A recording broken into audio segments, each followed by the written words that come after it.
In the time that we have together now, I'd like to share with you what is for me the text of St. John Paul II that I go back to more than any other.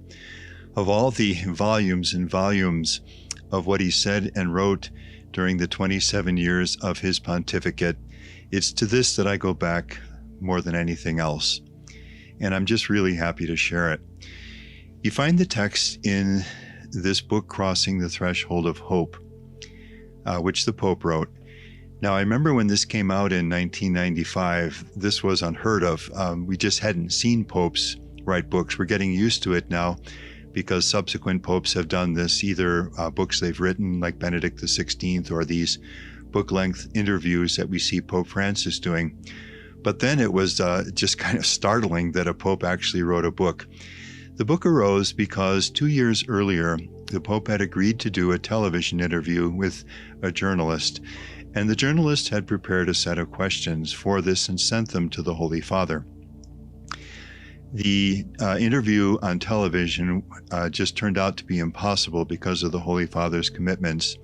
And so as far as the journalist knew, that was that.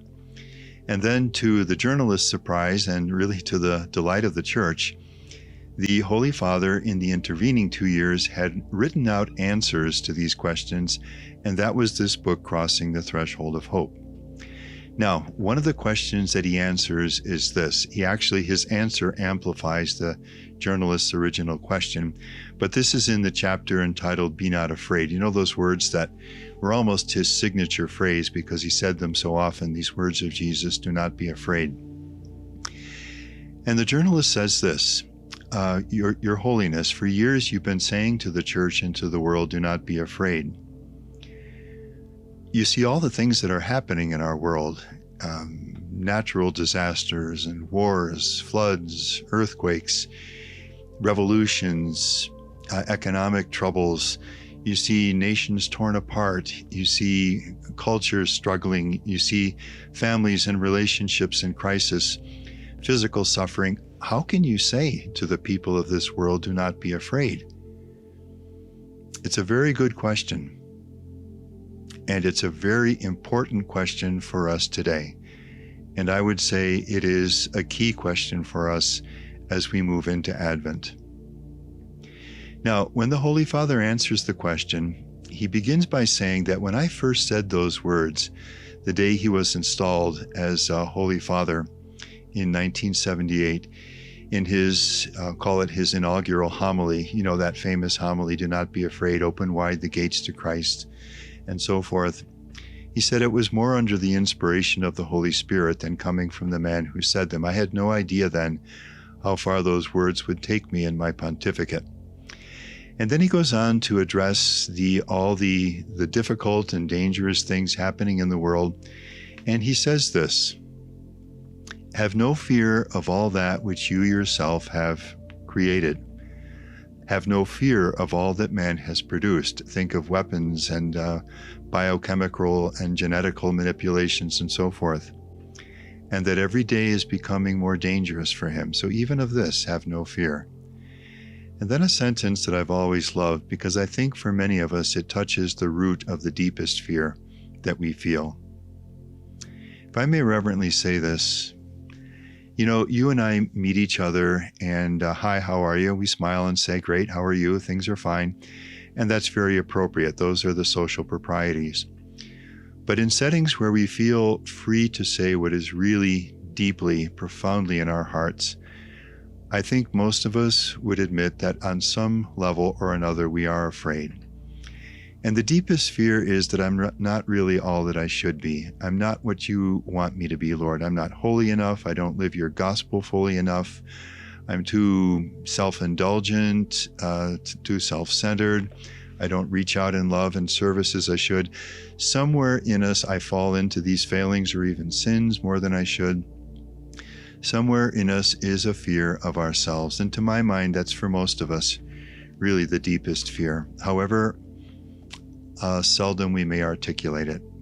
And that's why I love this sentence of the Holy Father. Finally, he says, have no fear of yourselves.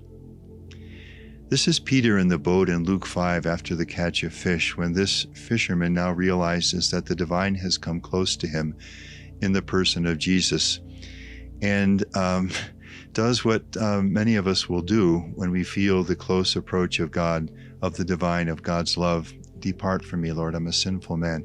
Other people can be holy. Other people can live a better life than I. Other people can be better disciples.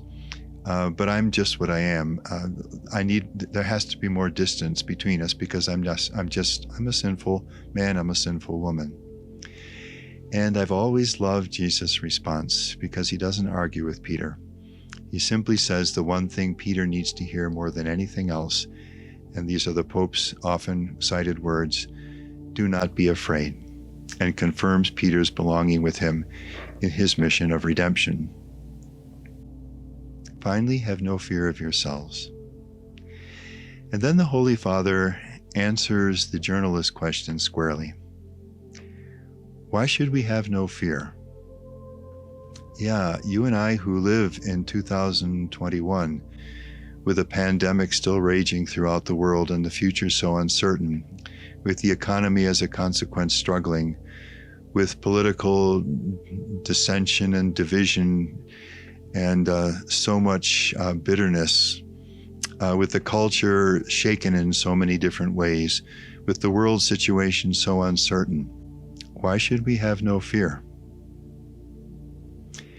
Because we have been redeemed by God. And this is the basis of the Holy Father's answer, and the basis of the reason for which you and I can live today, now, in Advent, going forward, with our eyes wide open on this world, but without fear.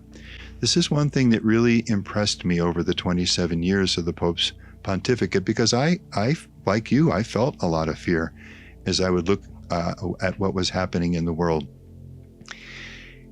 But I knew that this man knew the world better than I. His eyes were wide open on all the same things that I saw, and of course he would see much more. And yet, he was a man who, you could see it in him, lived without fear, and taught us that we could live without fear. Why? Because we have been redeemed by God. This is what we need to go back to over and over and over again. In the redemption, we find the most profound basis for the words, do not be afraid. And it dawned on me over the years that the Holy Father's pontificate was built on this truth of the redemption. Look at the title of his documents and go no further than that. You know, the mission of the Redeemer of man, the mother of the Redeemer, the guardian of the Redeemer, the mystery of redemption, and so forth. The redemption was right at the heart of his pontificate. In the redemption, we find the most profound basis for the words, do not be afraid. For God so loved the world, John 3:16, that he gave his only Son. This Son is always present in the history of the world as its Redeemer. The redemption was not just done 2,000 years ago, it's every day. It's now.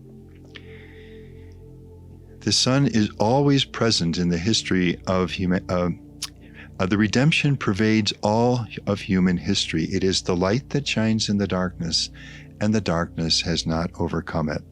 And here's the final sentence where all of this leads, and the Holy Father underlines this, as he often did in his writing.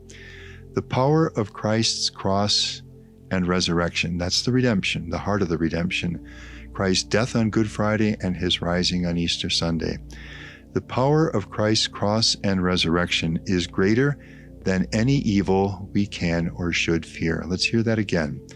The power of Christ's cross and resurrection is greater than any evil we can or should fear. And what I love about that is the realism of the sentence. It recognizes that there are evils in the world that we can fear. More, there are evils in the world that we should fear. But it tells us above all that there is a power in the world greater than any of them. It pervades all of human history. It is the redemption, the power of Christ's cross and resurrection. The Advent that we begin now is the first step in the process of the bringing of the Redeemer into the world. It will lead to his private life and then his public life, the cross and resurrection, the founding of the church, the sending of the Holy Spirit. Keep going back to the power of Christ's cross and resurrection, and you will be moving on the path that will help you, me, all of us to live without fear. May God grant that hope to us and that freshness as we begin the journey of the redemption in Advent this year.